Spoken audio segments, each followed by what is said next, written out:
apa keimanan di dalam hati belum Allah tancapkan betul dalam tubuh kita.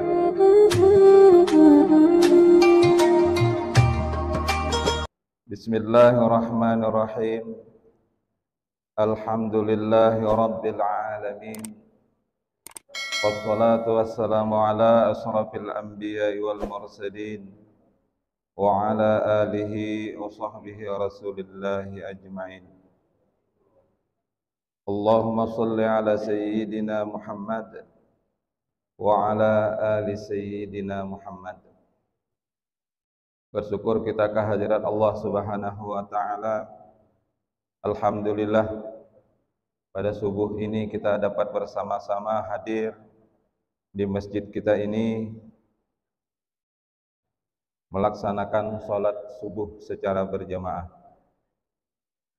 Salawat dan salam selalu tercurahkan kepada junjungan alam Nabi Muhammad sallallahu alaihi wasallam, dengan selalu kita mengucapkan Allahumma salli ala sayyidina Muhammad wa ala ali sayyidina Muhammad. Semoga kita mendapatkan syafaat beliau nantinya di yaumil mahsyar. Amin ya rabbal alamin. Bapak Ibu kaum muslimin dan muslimat jamaah salat subuh rahimakumullah. Mohon izin saya kepada orang tua kami menyampaikan tausiah subuh. Mudah-mudahan apa yang disampaikan nantinya bermanfaat untuk kehidupan kita di atas dunia ini, dan mudah-mudahan kita diakui sebagai umatnya Rasulullah sallallahu alaihi wasallam dan hambanya Allah yang istiqomah mengabdi kepada beliau, sehingga kita layaklah menjadi penghuni surganya Allah. Amin ya rabbal alamin. Baiklah, pada subuh yang mulia ini pembahasan kita yakni mengenai rahmat Allah Subhanahu wa taala. Alhamdulillah Ramadan sudah lewat 10 hari Ramadan. Ini sudah banyak disampaikan oleh Ustadz dan Ustazah. 10 pertama Ramadan, yakni rahmat Allah tercurahkan kepada kita. Berduyun-duyun kita. Masjid, surau, langgar penuh. Ramai orang meminta, memohon dari Allah. Sudah berlalu rahmat tersebut. Kemudian gelombang kedua 11 sampai 20 maghfirah ampunan Allah. Sudah mulai berkurang orang. Dikejar rahmat Allah, tapi ampunan Allah mulai. Ada masjid, ada surau, itu tarawihnya sudah mulai berkurang. Jadi mohon ampun kepada Allah, wallahu a'lam, kita tidak tahulah. Niat dalam hati kita bermohon kepada Allah, minta kepada Allah. Semoga rahmat Allah kita dapatkan dan ampunan Allah juga kita dapatkan. 21 nanti ke 30 atau 29 atau lebih dahsyat lagi. Alhamdulillah kita mungkin masih ada 4-5 saf. Takutnya nanti di 21 ke atas tinggal 3 atau 2 saf. Nanti kita buktikan sajalah. Selayaknya, seharusnya tambah ramai. Apa sebab? Karena anak kita, keluarga kita, sanak pemilih pulang kampung. Seharusnya ramai. Penuh masjid, penuh surau dan langgar. Tapi yang sudah kita lihat-lihat tahun belakang, 21 sampai 29 atau 30, safnya tambah maju ke depan. Itu yang terjadi. Di awal kemarin, malam kedua, dari Ustadz Ustazah melalui LP2A bermohon kita kepada Allah, semoga Ramadan ini terbaik dari Ramadan yang telah lewat. Yang jadi pertanyaan, lah mantap tak kita masang niat kemarin? Itu yang jadi masalah. Niat kita Ramadan itu untuk apa? Yang jelas untuk mengabdi kepada Allah, melaksanakan perintah Allah, jangan ada tujuan-tujuan lain. Wa may ya'mal misqala dzarratin khairan yarah wa may ya'mal misqala dzarratin syarran yarah. Sekecil apapun kita melakukan amal kebaikan, Allah balas. Dan sekecil apapun kita melakukan keburukan, Allah juga balas. Ini kadang-kadang tidak tertanam dalam hati kita, dalam keyakinan kita. Ragu kita atas ayat Allah ini. Saya sudah sholat, saya sudah sedekah, puasa, dan amal-amal yang lain sudah dilaksanakan. Ngapa masih gelisah? Ngapa masih takut? Ngapa masih ragu dengan kehidupan yang kita jalani ini? Berarti belum mantap iman yang Allah tancapkan dalam tubuh kita. Kalau ini belum kita dapatkan, tanyakan pada diri kita. Sudahkah kita ibadah betul-betul karena Allah? Sudahkah ibadah kita itu sesuai dengan syariat yang Allah sampaikan melalui Rasulullah, para ulama? Ini yang harus kita perhatikan. Agar ibadah yang kita lakukan itu betul-betul ikhlas karena Allah. Tidak mengharap balasan, tidak mengharapkan pujian, dan lain sebagainya. Hanya untuk mengabdi kepada Allah, mendapatkan ridho dari Allah. Insya Allah nanti Allah beri rahmat. Rahmat dunia dan rahmat akhirat. Yakni surganya Allah nantinya di akhirat kelak. Bapak Ibu kaum muslimin rahimakumullah. Rahmat pemberian Allah yang setiap hari kita terima, yang dari awal kita dilahirkan sudah Allah beri rahmat tersebut. Kita dilahirkan dari orang tua yang agamanya sudah agama Allah, agama Islam. Kemudian kita dipelihara sesuai dengan aturan-aturan Islam. Ada yang disolawatkan, ada yang dibacakan Al-Quran dan lain sebagainya. Rahmat Allah itu makna yang dapat saya simpulkan untuk sementara, yaitu pemberian Allah, kasih sayang Allah kepada hamba. Pemberian itu bermanfaat untuk dunia dan akhirat, yakni dengan pemberian Allah itu kita tambah dekat kepada Allah. Kita dipanjangkan umur, kita disehatkan badan, kita dimurahkan rezeki, dilahirkan dalam keluarga yang sakinah, mawaddah, warahmah. Kalau ini betul-betul rahmat Allah, apa yang Allah berikan kepada kita, tujuan dalam hidup kita itu dekat kepada Allah. Dimurahkan rezeki, jangan harta itu kita gunakan untuk kemewahan dunia saja. Berarti harta itu tidak sepenuhnya rahmat Allah. Kita dipanjangkan umur, diberi hidup untuk sekarang ini.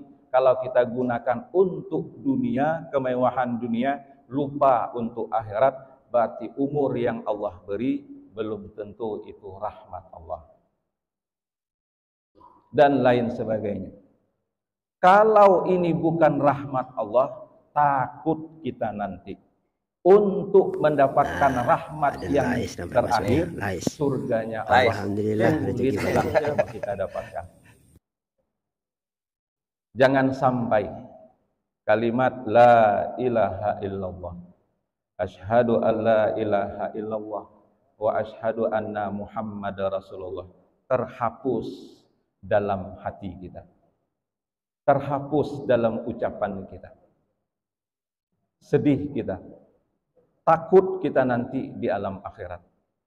Oleh karena itu, sama-sama kita menguatkan sesama kita. Mungkin setiap hari kalimat la ilaha illallah menjadi kalimat istiqomah yang harus kita ucapkan dalam seharian. Apakah itu jumlahnya 10, 100, 1000 atau lebih daripada itu. Supaya kalimat la ilaha illallah itu masuk dalam tubuh kita. Di akhir hayat kita, ucapan yang terkeluar adalah kalimat la ilaha illallah. Bapak Ibu kaum muslimin rahimakumullah.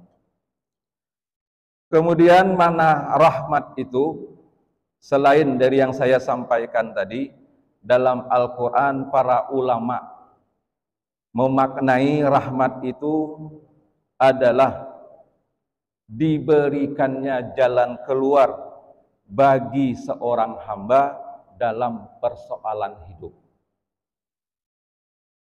Persoalan hidup kita banyak. Kita ngeluh kadang anak cucu kita. Kita ngeluh kadang-kadang dengan ekonomi sekarang. Ngeluh kita dengan bencana alam dan lain sebagainya. Itu sudah takdir Allah. Itu sudah ketentuan Allah. Bisa saja takdir yang Allah turunkan tadi membawa nikmat di dalamnya, menyalurkan nikmat ke dalamnya. Bagi orang yang dekat kepada Allah, dengan kejadian tadi, bisa saja Allah kasih musibah, di situ Allah titipkan silaturahmi. Dengan musibah yang dulu tidak tahu dengan orang yang susah, terbuka hatinya ingin bersedekah. Dengan dulu tidak tahu dengan daerah yang terpencil, akhirnya pemimpin kita turun ke lapangan. Itu salah satu hikmah. Semuanya Allah yang mengatur. Kadang-kadang kita mengambil kesimpulan yang selalu mengatakan salah orang kampung lah, salah pemimpin lah, dan lain-lain sebagainya. Sama-sama kita menancapkan dalam hati kita, apapun takdir, apapun kejadian yang sudah Allah turunkan, dengan iman kita, dengan kedekatan kita kepada Allah, ya Allah, berilah yang terbaik buat saya, keluarga saya, kampung saya, dan wilayah saya, agar kami selalu dalam ridho-Mu ya Allah. Itu yang harus. Tapi nyatanya sudah kita dengar, saling menyalahkan satu dengan yang lain. Jadi rahmat Allah melalui Al-Quran, para ulama menerjemahkan Allah beri jalan keluar kepada persoalan hidup. Kemudian rahmat itu juga dimaknai oleh para ulama ampunan Allah. Allah memberi ampunan kepada hamba, Allah memberi nilai atas ibadah-ibadah hamba yang betul-betul ikhlas kepada Allah. Bapak Ibu kaum muslimin rahimakumullah. Selalulah kita melakukan amal kebaikan. Apapun bentuk amal kebaikan itu. Kecilkah nilainya, besarkah nilainya, tergantung kepada ikhlasnya kita memberi. Inna rahmatallah qaribum minal muhsinin. Rahmat Allah amat dekat kepada orang-orang yang melakukan amal kebaikan. Ada amal kebaikan itu bermanfaat untuk diri kita, bermanfaat untuk orang lain. Bisa saja sedekah dan lain-lain sebagainya. Dan ada amal itu bermanfaat untuk diri kita, seperti amalan-amalan yang sering para ustadz sampaikan. Kemarin kita dikasih lembaran oleh Ustadz Said Alizar, amalan itu tinggal amalkan saja. Sehari apa yang harus kita ucapkan? Setelah sholat subuh apa yang harus kita ucapkan? Ada amalan-amalannya. Di antaranya setelah sholat kita disuruh mengamalkan ya Rabbi sholli ala Muhammad waftah minal khairi kullam mughlaq. 10 kali setelah sholat maghrib, ada mengatakan maghrib atau asar, kemudian 10 kali setelah sholat subuh. Ya Rabbi sholli ala Muhammad waftah minal khair kullam mughlaq. Semoga Allah buka pintu kebaikan. Semoga Allah buka pintu rezeki. Semoga Allah buka pintu tujuan hidup kita untuk kebahagiaan dunia dan akhirat. Ditambah lagi surat Taubat, laqad ja'akum fi Rasulullah, di 2 surat Taubat terakhir. Tak payah pakai bismillah, itu 7 kali. Bisa diamalkan, mudah-mudahan peninding buat kehidupan kita, peninding buat keluarga kita dari hal-hal yang tidak baik. Bapak Ibu kaum muslimin rahimakumullah. Kemudian yang terakhir, rahmat Allah. Dalam Al-Quran, para ulama memaknai, yakni kasih sayang Allah terhadap diri hamba untuk memudahkan jalan kehidupannya, baik di dunia maupun di akhirat. Jadi orang yang dapat rahmat Allah, insya Allah kehidupannya Allah mudahkan, Allah beri jalan keluar. Jadi apapun masalah hidup, kembalilah kepada Allah. Allah yang mengatur kehidupan kita sesudah itu. Jangan kita lari daripada Allah. Tapi kadang-kadang itulah yang terjadi. Apa sebab? Karena tubuh kita sering lari dari Allah. Supaya setiap masalah kita mengadunya kepada Allah. Setiap masalah kita ingatnya kepada Allah. Takdir itu dari Allah. Apapun yang terjadi semuanya ketentuan Allah. Dan setelah itu baik buruknya itu juga Allah yang menentukan. Yakinlah kita, apapun yang kita lakukan di awal tadi baik, Allah akan balas dengan baik. Kalau kita melakukan keburukan, maka keburukanlah yang kita terima. Bapak Ibu kaum muslimin rahimakumullah.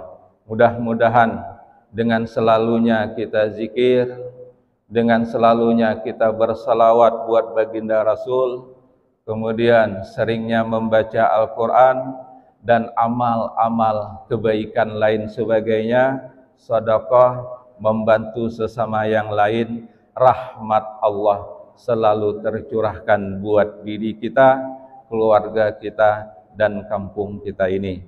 Semoga kehidupan kita di dunia ini selalu yang terbaik untuk mengabdi kepada Allah, sehingga kita mendapatkan kebahagiaan yang hakiki, yakni surganya Allah. Amin ya Rabbal Alamin. Demikian yang dapat saya sampaikan. Terlebih terkurang mohon maaf. Ditutup dengan doa kafaratul majelis. Subhanakallahumma wa bihamdika asyhadu an la ilaha illa anta astaghfiruka wa atubu ilaih. Assalamualaikum warahmatullahi wabarakatuh.